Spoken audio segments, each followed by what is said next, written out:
A paz do Senhor, eu sou o pastor J.C. Silva, trazendo uma reflexão bíblica hoje sobre o conhecimento que cada pessoa precisa ter sobre o plano de salvação de Deus para a humanidade. Atos capítulo 4, versículo 12 diz: Em nenhum outro nome há salvação, porque também debaixo do céu nenhum outro nome há dado entre os homens, pelo qual devamos ser salvos. É de suma importância a cada pessoa que ela conheça as verdades bíblicas de maneira profunda. E também, além desse conhecimento bíblico necessário na vida de cada ser humano precisa dar os seus passos importantes para ter uma prática de vida cristã dinâmica e sustentável. Isso só será possível se a pessoa olhar para as Escrituras de maneira sistemática, para que lhe seja esclarecido aí os pontos que possam parecer de difícil entendimento. Quanto aí às questões relacionadas à salvação eterna, para melhor você entendê-las, necessário se faz que cada um conheça os efeitos danosos do pecado na vida da humanidade. Só assim a pessoa poderá perceber de maneira clara a necessidade de arrependimento e de conversão ao projeto de salvação oferecido por Deus.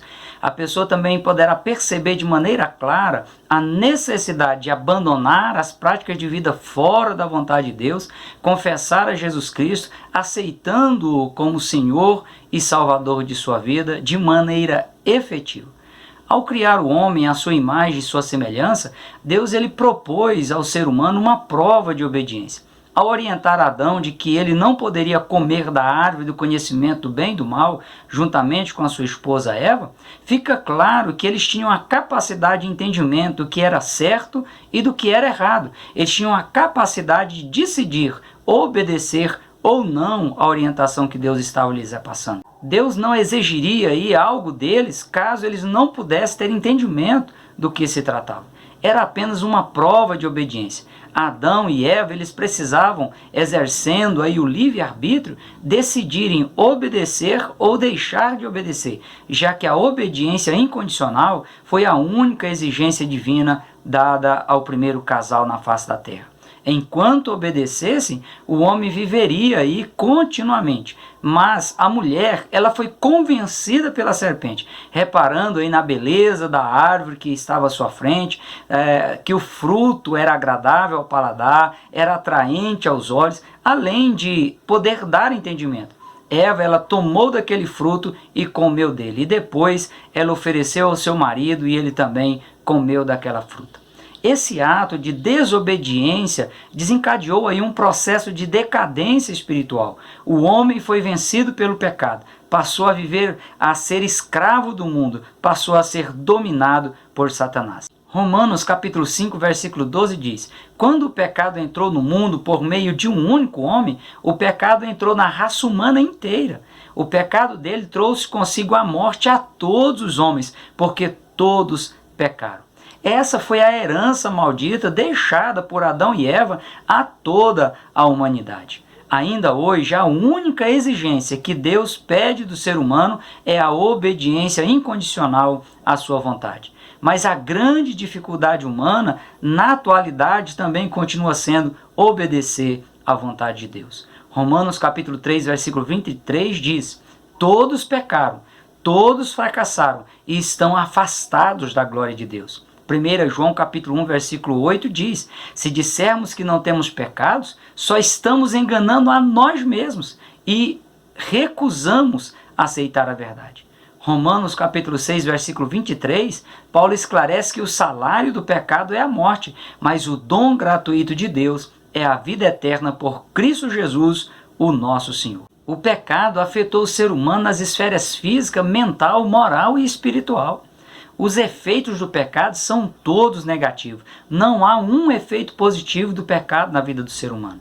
O pecado ele induz a pessoa a querer se auto-justificar diante de Deus, como Adão e Eva fez, e está registrado no livro de Gênesis, capítulo 3, versículo 7, que diz que os olhos de Adão e Eva foram abertos e perceberam que estavam nus, e foram então aí juntar folhas de figueiras para se cobrir. inexistiu arrependimento, mas apenas uma atitude de querer tentar resolver aquele problema, aquela situação, com as próprias habilidades pessoais. Se houvesse tido arrependimento, Adão e Eva teriam dito para Deus: nós erramos, mas queremos ou vamos corrigir o nosso erro. No que concerne à salvação, ao retorno da comunhão do ser humano com Deus, por si só, o ser humano ele é incapaz de se auto-justificar diante de Deus ou de encobrir a sua condição de desobediente diante de Deus. A atitude de Adão e Eva não resolveu o problema, não limpou a consciência deles, não os deixou apresentáveis diante de Deus. O pecado, ele gera medo, como está em Gênesis capítulo 3, versículos 8 a 10, que diz que ao cair da tarde daquele dia, ouviram a voz e os passos do Senhor Deus que passeava pelo jardim, e esconderam-se entre as árvores. O Senhor chamou a Adão dizendo: Adão, onde você está? E ele respondeu: percebi que o Senhor estava se aproximando e eu fiquei com medo, porque estava nu, por isso eu escondi. Apesar de Adão e Eva terem juntado folhas de figueiras para se vestir, ele mesmo declara: eu tive medo porque estava nu e por isso eu escondi. O pecado, ele também gera maldição na vida da pessoa, como está em Gênesis capítulo 3, versículo 17 e 18, que diz: o Senhor disse ao homem: visto que você deu ouvido à sua mulher e comeu daquela fruta que eu disse para você não comer, o solo da terra será maldito por sua causa. Você precisará lutar todos os dias da sua vida para tirar da terra o seu sustento. A terra também produzirá espinhos e ervas daninhas, e você precisará alimentar-se das ervas do campo. Até então não havia essa necessidade. A Bíblia diz que Deus havia plantado um jardim sem a necessidade de nenhum esforço do ser humano, e Deus ele plantou aquele jardim, colocou no jardim o ser humano, colocou Adão e Eva, e ele precisava apenas cultivar aquele jardim. O pecado ele gera desgaste físico, ele gera morte física e morte espiritual, como está em Gênesis capítulo 3, versículo 19, quando Deus disse para Adão: olha, Adão, você precisa suar para que da terra produza aí o seu alimento, até que você volte para a terra da qual você foi formado, pois você foi feito da terra e para a terra você voltará. Romanos capítulo 5, versículo 10 diz: pelo que, como por um homem entrou o pecado no mundo e pelo pecado a morte, assim também a morte ela passou a todos os homens, por isso que todos pecaram. O pecado ele provocou a expulsão do homem do jardim do Éden. O pecado ele expulsou o ser humano da presença de Deus. Deus, falando através do profeta Isaías, ele diz: olha, os vossos pecados fazem separação, fazem divisão entre vós e Deus. E em Gênesis capítulo 3, versículos 22 e 23, o Senhor diz: agora que o homem se tornou como um de nós, conhecedor do bem e do mal, é necessário que ele não coma do fruto da árvore da vida, para que não viva eternamente. Por isso o Senhor Deus o expulsou do jardim e o mandou a cultivar a terra da qual ele tinha sido formado. Antes, Adão sabia o que era certo ou errado, mas agora, por experiência própria, ele conhecia os efeitos do bem e os efeitos também do mal, da desobediência como também da obediência. A sua própria experiência de vida foi que obrigou Deus a expulsá-lo do paraíso antes que ele comesse do fruto da árvore da vida e vivesse eternamente. E o jardim do Éden era a sua morada, e de lá ele foi expulso por causa da sua desobediência, por causa do seu pecado.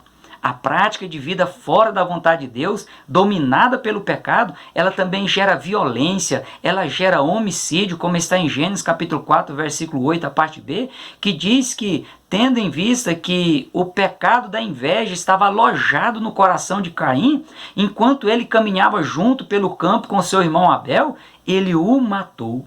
O pecado leva o ser humano a práticas inimagináveis, ao ponto de uma pessoa ter a capacidade de assassinar os da sua própria família por questões pessoais egoístas. O erro estava em Caim e não em Abel, e aquele pecado alojado no coração de Caim fez com que ele assassinasse o seu próprio irmão. A corrupção geral do gênero humano é outra consequência danosa do pecado, como está em Gênesis capítulo 6, versículos 5 e 11, que diz: o Senhor viu que a maldade humana foi ficando cada vez pior e que a imaginação e os pensamentos humanos o levavam unicamente para o mal. A violência dominava a terra. Aos olhos do Senhor, a terra estava completamente corrompida. A humanidade, na atualidade, experimenta ainda em maior nível a violência e a corrupção, tendo em vista o quê? O acúmulo dos pecados praticados pela humanidade. Outra consequência danosa do pecado são as enfermidades, como está no profeta Isaías, capítulo 1, versículo 6, quando o profeta Isaías diz: vocês estão doentes da cabeça aos pés, cheios de feridas abertas, sujas, cheias de sangue e de pus, feridas que nunca foram enfaixadas nem tratadas com azeite. Este é o estado lastimável das pessoas que vivem na prática do pecado e sofrem as consequências na própria pele. Você precisa conhecer o plano de salvação oferecido por Deus. Tendo em vista aí a condição a qual o ser humano passou a estar, Deus ele colocou à disposição da humanidade o projeto de salvação, o projeto de retorno do ser humano na presença dele. O pecado foi uma experiência amarga e deixou o homem em um estado deplorável, distante de Deus. A salvação é a maior bênção de Deus ao ser humano e é também tema central das Escrituras. Cada pessoa precisa conhecer esse projeto de Deus, precisa falar desse projeto de Deus a outras pessoas que ainda não o conhecem, para que elas também possam virem a serem salvas. A salvação é o resultado da morte expiatória de Jesus Cristo na cruz do Calvário, no momento em que ele cumpriu as exigências da lei mosaica e ele quitou a dívida da humanidade para com Deus. A morte de Jesus na cruz foi uma morte substitutiva, pois ele assumiu o seu lugar na cruz do Calvário. Pela morte de Jesus Cristo, o ser humano ele pode ser livre da condenação eterna que é causada pelo pecado. É o maior dano ao ser humano, é a condenação eterna, e ela é também uma consequência do pecado. A Bíblia chega a chamar de segunda morte, que é a eterna separação de Deus. A salvação é um ato soberano de Deus. É impossível de ser alcançada em quaisquer outros lugares ou por quaisquer outras formas. 2 Coríntios capítulo 5, versículo 18 e 19, o apóstolo Paulo reconhece que todas essas coisas vêm de Deus, que nos trouxe de volta a si por meio daquilo que Cristo fez. E Deus nos deu o privilégio de sermos reconciliados com Ele por meio de Cristo, não nos imputando os nossos pecados. Romanos capítulo 3, versículos 10, 11, 22 e 23, o apóstolo Paulo ele pondera que ninguém é justo, nenhum sequer, ninguém jamais seguiu realmente as veredas de Deus, nem mesmo desejou verdadeiramente fazê-lo. No entanto, Deus nos declara justificados das ofensas que lhe fizemos, através da redenção que há em Cristo Jesus, aquele que, por sua graça, tira os nossos pecados gratuitamente. Evangelho de João, capítulo 1, versículo 12, João, o discípulo amado, ele diz que a todos quantos receberam a Jesus Cristo, aos que creram nele, ele deu o direito de se tornarem filhos de Deus. A salvação é um ato de misericórdia de Deus, e misericórdia literalmente é não dar o que a pessoa merece. Mesmo merecendo punição, mesmo merecendo condenação, Deus decidiu deixar de decretar sumariamente aí a condenação do ser humano. O ser humano não foi sumariamente condenado aí na condenação eterna. Mesmo merecendo a condenação, Deus ofereceu à humanidade reconciliação com Ele através do sacrifício de Cristo na cruz do Calvário. Alguém pode imaginar que Deus, ao expulsar Adão e Eva do jardim do Éden, tenha aí deixado de agir com misericórdia com eles. No entanto, Gênesis capítulo 3, versículos 22 e 23 diz: é necessário que ele não coma da árvore da vida para que não viva eternamente. Por isso foi que Deus expulsou Adão e Eva do jardim do Éden. Veja a precaução divina. Ao homem foi vedado aí a possibilidade de sofrer as mazelas do pecado na sua vida física de maneira ou de forma eterna. Na condição aí física transitória, o homem poderia repensar a sua postura diante de Deus e mesmo tendo que conviver fisicamente com as consequências do pecado, o ser humano poderia ter acesso a uma vida eterna plena e livre de tais sofrimentos aí por meio daquilo que Cristo faria. O descendente da mulher, ele pisaria a cabeça da serpente. Em Isaías capítulo 53, versículos 4 a 7, o profeta Isaías relata, falando aí a respeito do Cristo sofredor, ele diz que ele tomou sobre si as nossas enfermidades, ele mesmo carregou o nosso sofrimento, e nós achávamos que ele estava sendo castigado por Deus, que Deus o estava ferindo e o afligindo. A verdade, porém, é esta: ele foi ferido por causa dos nossos pecados, o seu corpo foi esmagado por causa da nossa maldade, o castigo que nos traz a paz estava sobre ele, e foi pelos seus sofrimentos que nós fomos sarados, diz o profeta Isaías. Todos nós andávamos perdidos e espalhados como ovelhas, cada um de nós seguia o seu próprio rumo, o seu próprio caminho. Apesar disso, o Senhor fez cair sobre Cristo, sobre ele, a maldade de cada um de nós. Ele foi maltratado, foi humilhado, mas não disse uma única palavra. Ele foi levado como cordeiro ao matadouro, como a ovelha que fica muda diante de quem corta a sua lã. Ele não abriu a sua boca. O Evangelho de João, capítulo 1, versículo 29, diz que no dia seguinte, no momento em que as pessoas iam a João para serem batizadas no Rio Jordão, na região da Betânia, ele viu Jesus caminhando em sua direção e diz: vejam, aí está o Cordeiro de Deus que tira o pecado do mundo. O Evangelho, as boas novas de salvação, é isso aí. Ele é puro, ele é sempre, ele é verdadeiro e ele é completo. Inexiste outra alternativa, inexiste qualquer outra forma para o ser humano ser salvo. Jesus é o Cordeiro de Deus que tira o pecado do mundo. Quando o homem abandona os seus pecados e passa a confiar em Cristo, ele passa a agir em seu favor, ele perdoa os seus pecados, o declara justo diante de Deus, lhe proporciona uma vida nova, restaurada e organizada, adota-o como filho, inclui na família de Deus com pleno direito de herdeiro. Aos Colossenses capítulo 2, versículos 13 e 14, Paulo diz: Deus deu-lhes participação na própria vida de Cristo, porque lhes perdoou todos os pecados e apagou as acusações confirmadas que havia contra vocês. Para permanecer nesse estado oferecido por Deus, a única exigência de Deus é a obediência incondicional às instruções bíblicas de aceitar Jesus Cristo como Senhor e Salvador da vida do ser humano, passando aí a viver em novidade de vida. Veja outros aspectos da salvação eterna oferecida por Deus. Falando aí sobre o efeito do sacrifício de Jesus Cristo na cruz do Calvário, o apóstolo Paulo diz aos cristãos da cidade de Efésios que Jesus é quem vivifica o ser humano, estando ele morto em ofensas e pecado.